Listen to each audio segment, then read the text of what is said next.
Nagiwaras ni Bambal.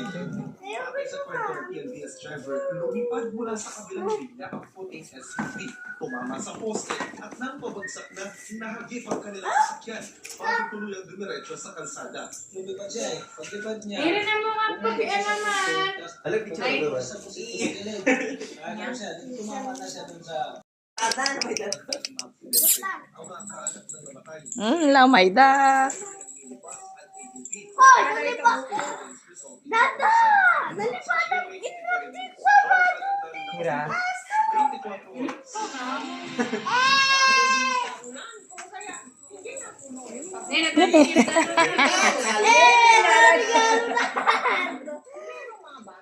Ni, ala, nagsulpon.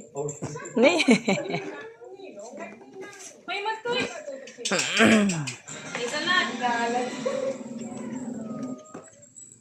Extra challenge ito. Hoy, di ko tak! Takawag! Ano ko? Mga inaanak, Ano ko takawag? hindi ng mga taga-Tondo nila. Malamig na kahit tanghali, kaya wag na mainit ang ulo, traffic. Blockbuster na kasi ang iba't ibang tourist attraction sa Baguio sa dami ng mga bakasyonista ngayong Pasko. Pakit mo dagito yung duwa. Lalo katan yun ah. Ipakita sila. Overlooking na tanaw sa mga Purayan Dada! Valley.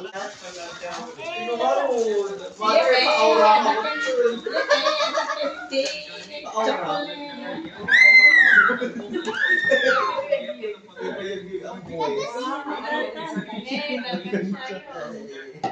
Hanga malukatan day ta. Lukatan yun to lang mapuno.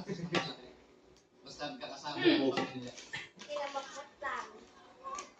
Iril. Natarang niya magpagdada pa.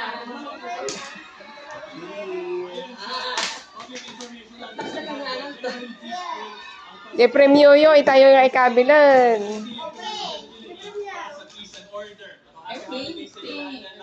Mula rito sa Baguio para sa GMA News sa Kasabaran Granatutong. 24 oras. Di pa niya sumali. Convinced na nga ako mataas ang energy dyan. Maraming salamat sa iyo. Wow! Wow! ng kotse sa Skyway sa Muntinlupa City. Nagdulot ito ng mabigat na traffic dahil araw pa naman ng Pasko. Nakatutok si John